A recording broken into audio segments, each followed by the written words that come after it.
नमस्कार, study academy channel पे आपका स्वागत है। Welcome to Study Academy. दोस्तों, इस वीडियो में हम बात करेंगे अभी हाल ही में संपूर्ण हुए नोबेल पुरस्कार 2022 के बारे में। नोबेल प्राइजेस जो हर साल दिए जाते हैं उसके बारे में ये वीडियो में हम बात करेंगे।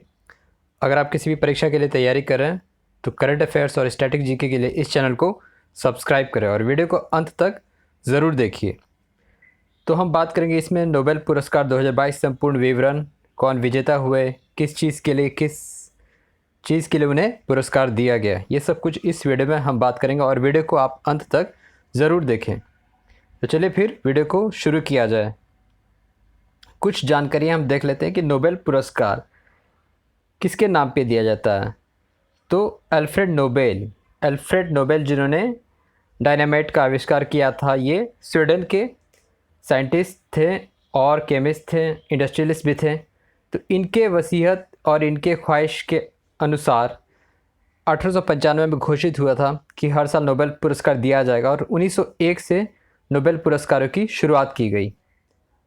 अल्फ्रेड नोबेल ने अपनी वसीयत के माध्यम से 5 श्रेणियों के तहत केवल 5 पुरस्कारों का प्रावधान किया था, लेकिन बाद में अर्थशास्त्र पुरस्कार इसको 1968 में जोड़ा गया।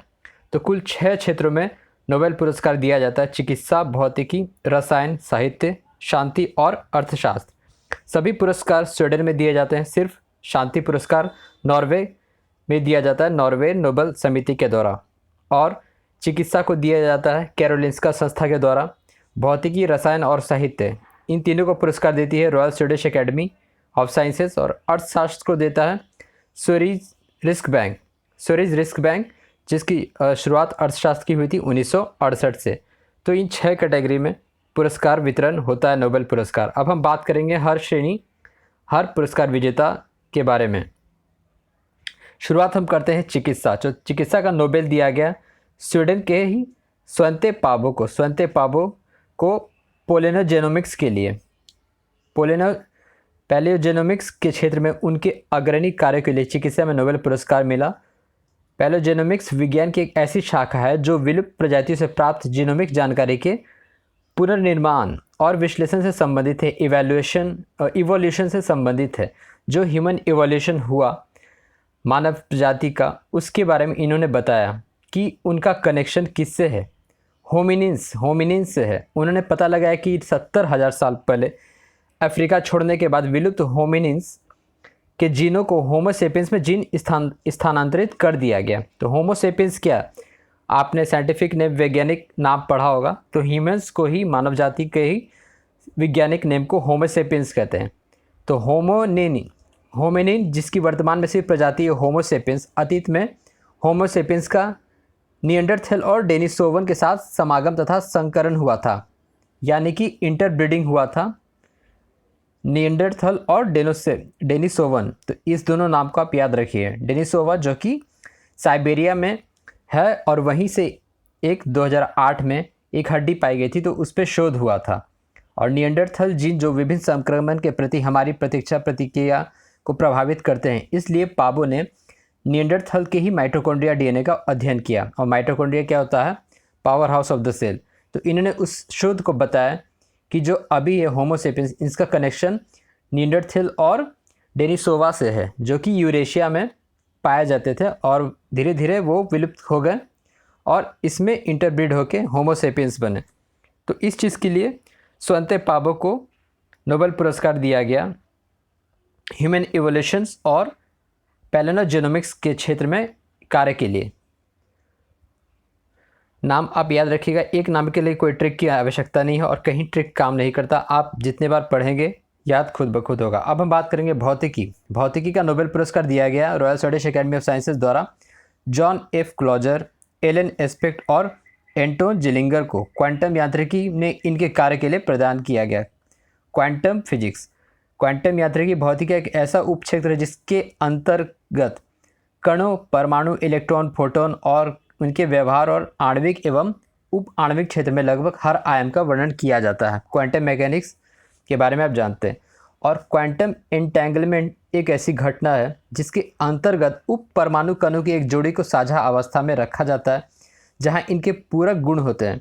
कंबाइंड कॉम्प्लीमेंट्री कैरेक्टरिस्टिक्स होता है और अगर किसी एक उप परमाणु के कण के बारे में पता लगाया जा सके तो दूसरे कण का भी गुण का जानकारी स्वतःतः अपने आप जाना जा सकता है।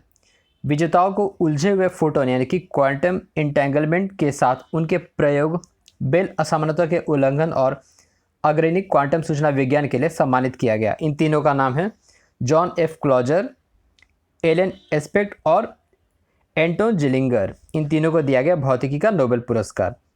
फिर अगला बात करेंगे रसायन विज्ञान। रसायन विज्ञान के लिए अमेरिकन कैरोलिन बर्टोजी, बैरी शार्पलेस और डेनमार्क के मोर्टेन मेल्डल के साथ क्लिक केमिस्ट्री और बायो ऑर्थोगोनल केमिस्ट्री के विकास के लिए सम्मानित किया गया।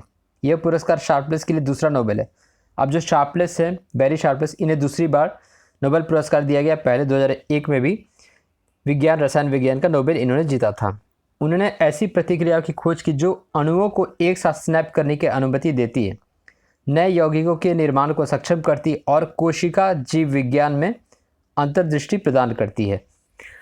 तो क्लिक केमिस्ट्री और बायो ऑर्थोगोनल केमिस्ट्री के लिए इन तीनों को दिया गया नोबेल रसायन विज्ञान का पुरस्कार, जिनका नाम है कैरोलिन बर्टोजी, बैरी शार्पलेस और मोर्टेन मेल्डल।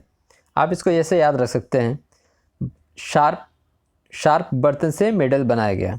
जो नुकीले तेज बर्तन होते हैं, शार्प बर्तन से उनको मेडल बनाया गया। इस तरीके से आप याद कर सकते हैं।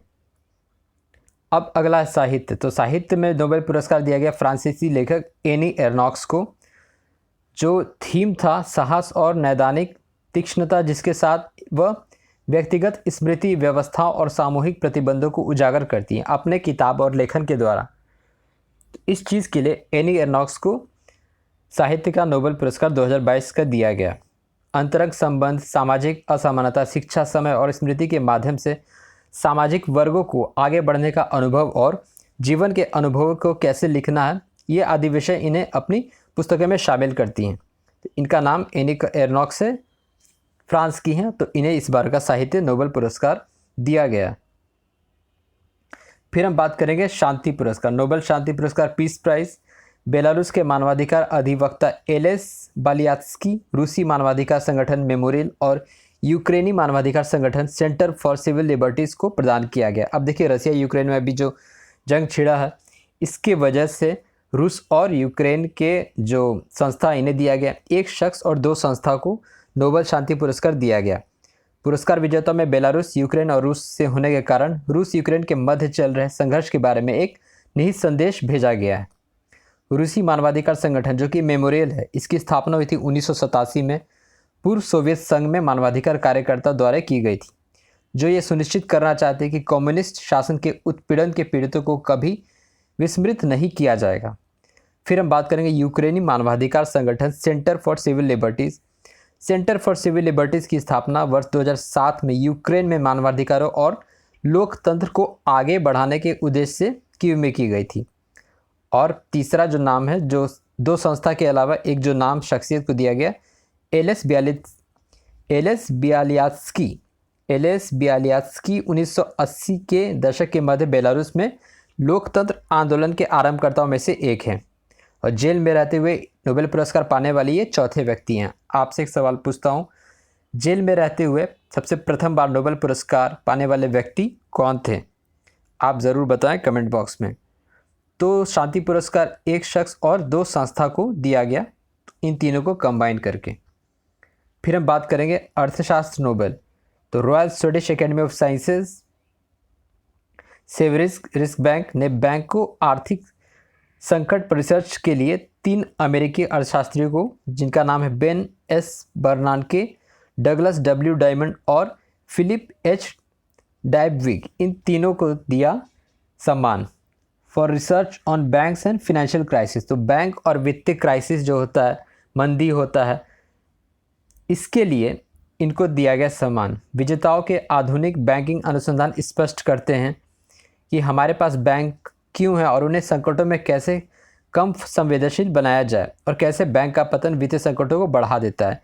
इन सब पे रिसर्च जो इन्होंने किया, उसके लिए इन्हें अर्थशास्त्र यानी कि इकोनॉमिक्स का नोबेल पुरस्कार दिया गया। इन तीनों के नाम है Ben S बर्नानके, Douglas W diamond और फिलिप एच डायबविग। तो इन तीनों को अर्थशास्त्र का नोबेल पुरस्कार दिया गया। तो ये सब नाम थे, आप पढ़िए बार बार, तभी याद होंगे। कोई ट्रिक काम नहीं करता, आप कितना भी ट्रिक अपना लें। तो इस वीडियो में हमने देखा नोबेल पुरस्कार के विजेताओं और किस क्षेत्र के लिए, किस वजह से, किस शोध के लिए उन्हें दिया गया। और आप बाकी के वीडियोस, करंट अफेयर्स की वीडियोस ज़रूर देखें। तो इस वीडियो को देखने के लिए आपका बहुत बहुत धन्यवाद। Thank you.